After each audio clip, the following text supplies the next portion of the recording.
John Carson and the original founders ran the Stony Brook Assembly. All of a sudden it dawned on them, we've got this property. Things are moving after World War I, and we're only using it for 2 months out of 12. What are we going to do with the rest of the year? Let's have a school. Nobody even thought twice then. It was either a boys' school or a girls' school. Let's have a boys' school. Who's going to run the school? My grandfather, Arnold Gabeline, was on that group. Oh, I've got a son who graduated from NYU and is taking his master's at Harvard. Oh, he'll do it. That is literally how things happened then.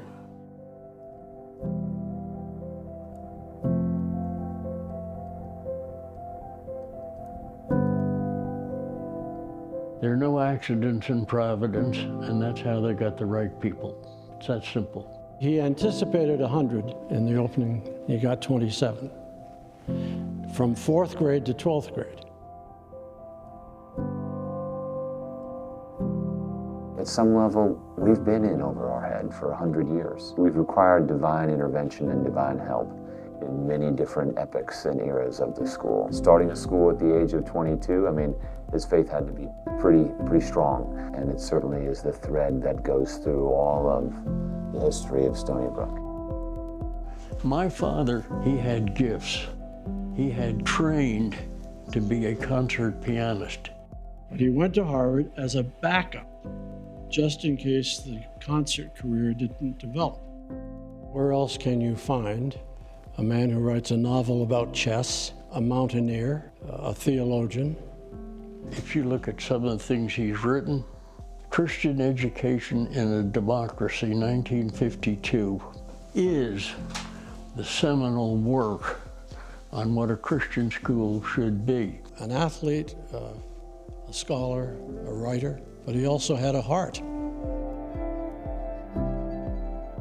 He had confidence that God was leading him into this process, and a great belief in the practical grace of God. He prayed for every student by name every day. The founding headmaster had an index card with every student's name written on it, praying for the faculty, praying for the kids. And I mean, I just don't think we even understand the depth of that covering and blessing that comes from a life of prayer. And he's the one that coined the phrase, all truth is God's truth. When I first went to Stony Brook, basically what they had was Hagman Hall, Johnston Hall, and Hopkins Hall. There's a little sink in the corner, no stove, no refrigerator, no anything. We did not advertise. Anything basically was word of mouth. The school's constituency matured to where it had the capacity to give back to Stony Brook.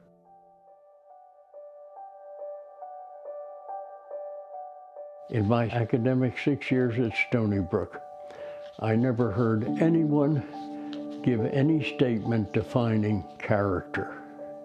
But when I finished, I knew what character was, because the people who ran Stony Brook, worked at Stony Brook, lived character.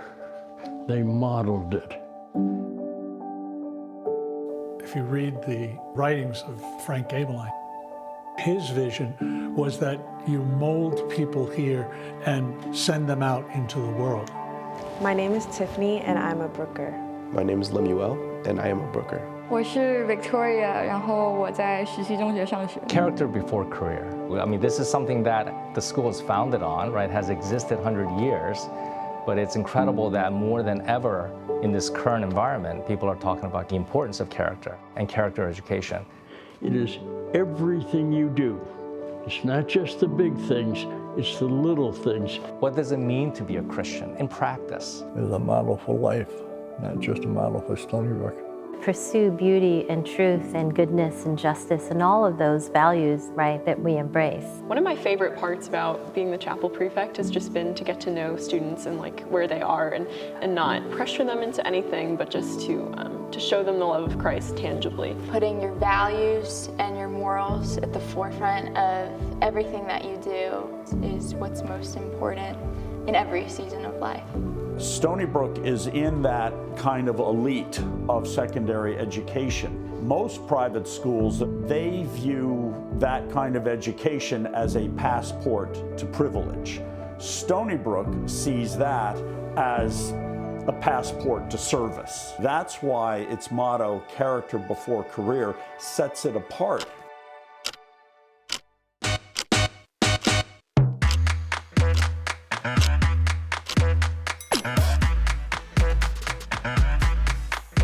Athletics play a vital role in the school, and they have since 1922. But I think Stony Brook's always done a good job of setting athletics in their proper place.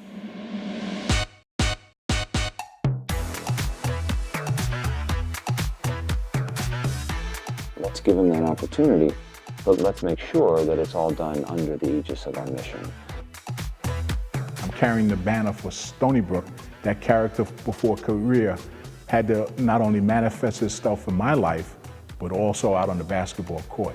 As a person who came from New York City, it was a dramatic change for me. And this was a changing point in my life as well. You've learned how to win well, you've learned how to lose well, you've learned how to persevere, you've learned how to sacrifice for your teammate. It's made you into a better person.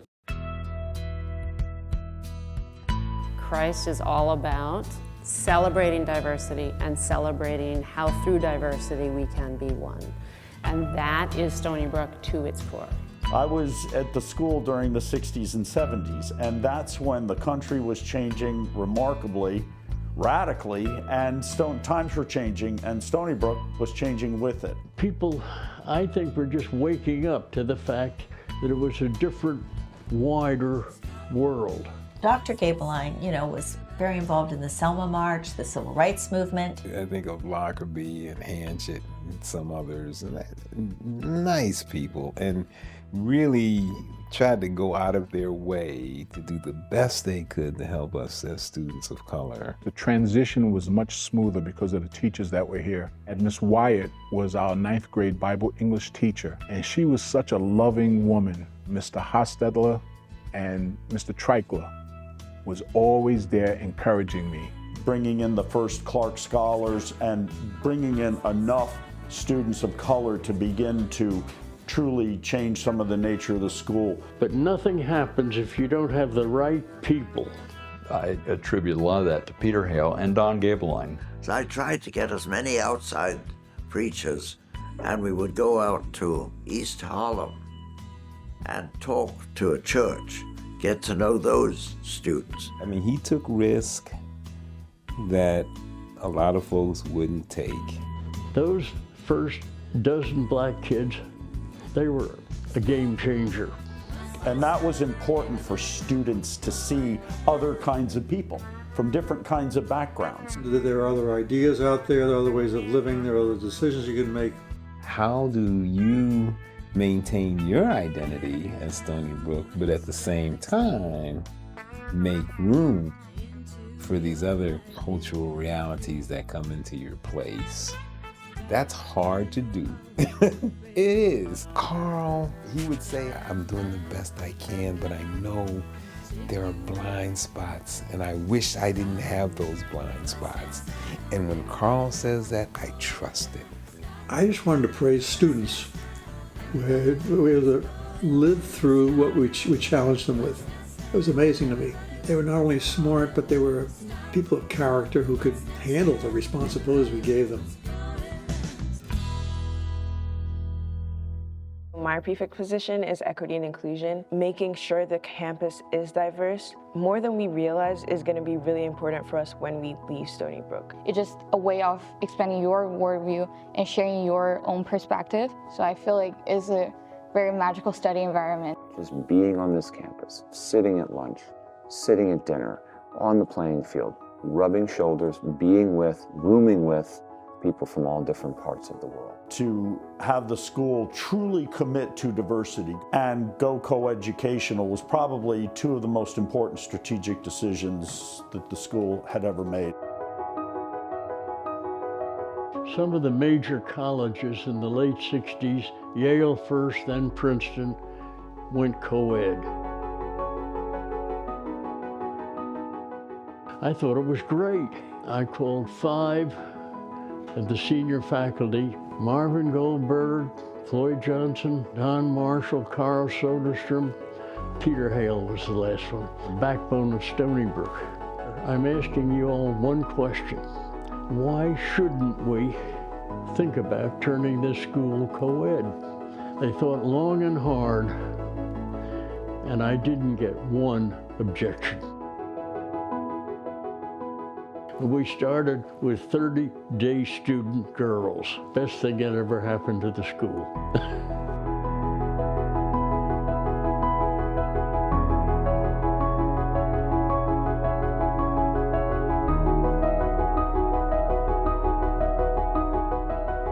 Well, the whole student body thought it was a good idea, except the 7th grade. My son was in the 7th grade at the time. They voted no, we didn't want girls in the school. They changed their minds later. All of a sudden, the boys wanted to stay around the table to help set up, for some reason. which previously they had never done. I'll tell you, from being a student in the old boys' school to when it became co-ed, it became a better school. Inclusion, diversity, what does that mean? In the kingdom of God, I'm gonna love you for who you are, period. In fact, Christ made us different, and yet we can be one in one school and support each other and love each other. And I just think that's who Stony Brook has always been. You have this component of unity where everyone should be a person of character, but then of diversity, no one person is the same.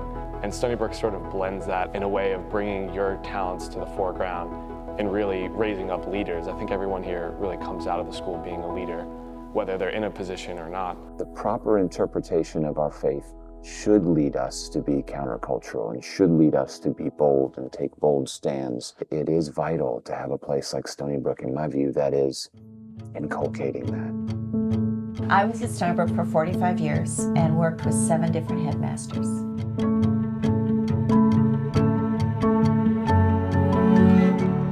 Each has their own style of leadership, but they were what was needed by the school at that time. No favorites.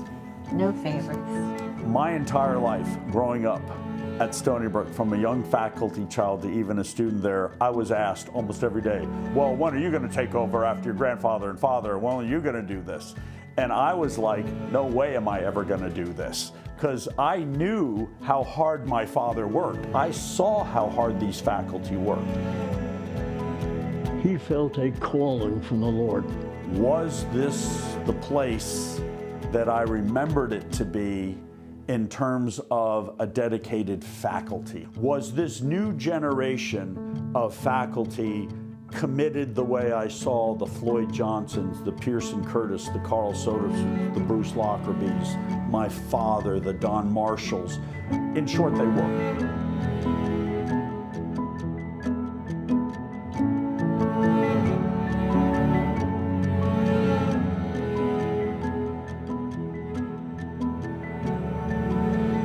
Rob Gustafson came in, he understood that to have a viable, sustainable school, it was important to have balanced budget. He made that campus the beautiful campus it is today. I think Josh Crane is absolutely the right man at the right time for the school. You can have great administrators, you can have great facilities, you can have great programs.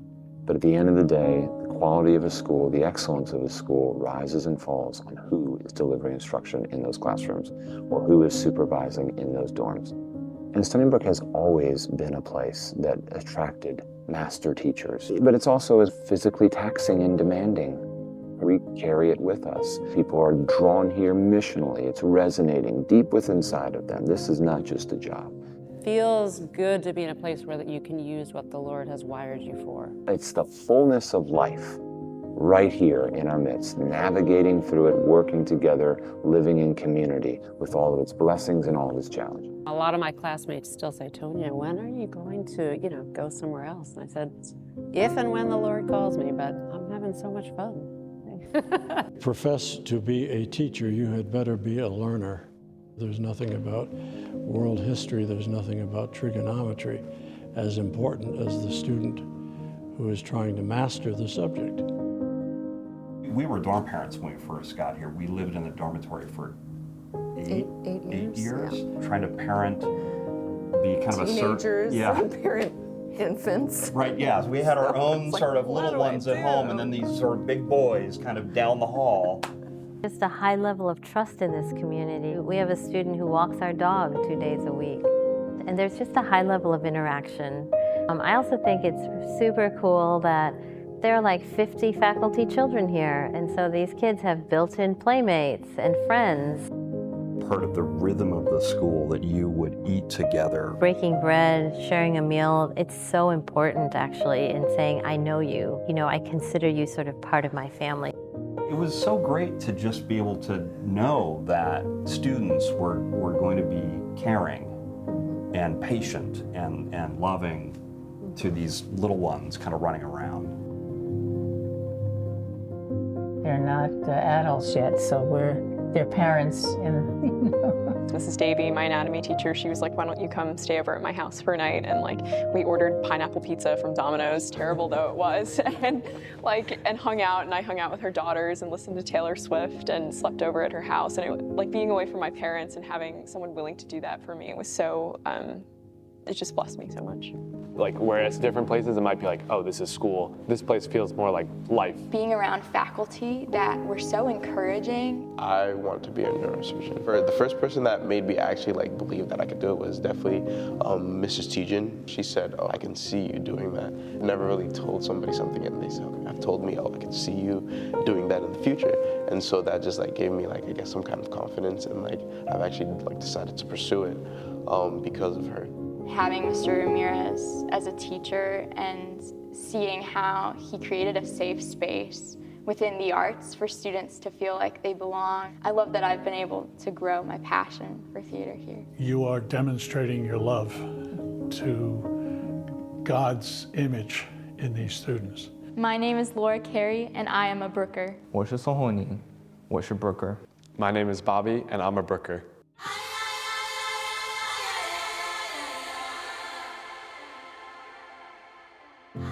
Best kinds of schools, in my view, are somewhat future tellers, right? So they're thinking about not just how the world as it is and what kids need at this moment, but they're also doing their best to look into the future and say, this is the way in which the world is going, and we've got to be sure that we're equipping kids for that world. He has this next level vision. He wants to broaden the opportunity through the Gravitas program. Where we really take the time to listen, to lean in, to hear students' perspectives.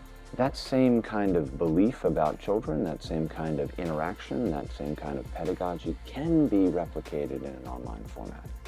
This will be on a whole new level of being able to do that and reach kids who never could travel here. We don't have to be limited by our space here or even proximity in New York. This could be global. I don't think it's any accident that we are starting Gravitas in this, our 100th year. This is a broken world, and we want to be part of the healing. We want to be part of the restoration of all things, and we think Gravitas can be that. It's amazing. It really is God's school. It's like the Hippocratic oath that we take when kids come here. We're going to love your kid. We're going to know your child, and we're going to love your child. That's the commitment that we make until they leave here. What do you wish for SBS in the next 100 years? The foundation we have now is obviously a very, very strong one, and to uphold the model. The community here just continues to bloom and growing together, knowing God more and loving each other in that. I want Stony Brook to be a place where more than ever students to have a place where they can be heard.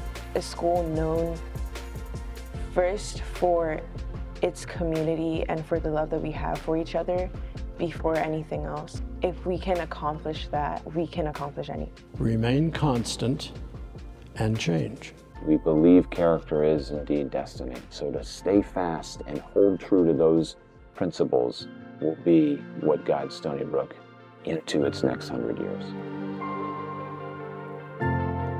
We're really just getting started. The first chapter's been written, and we will see how God writes the rest of our story.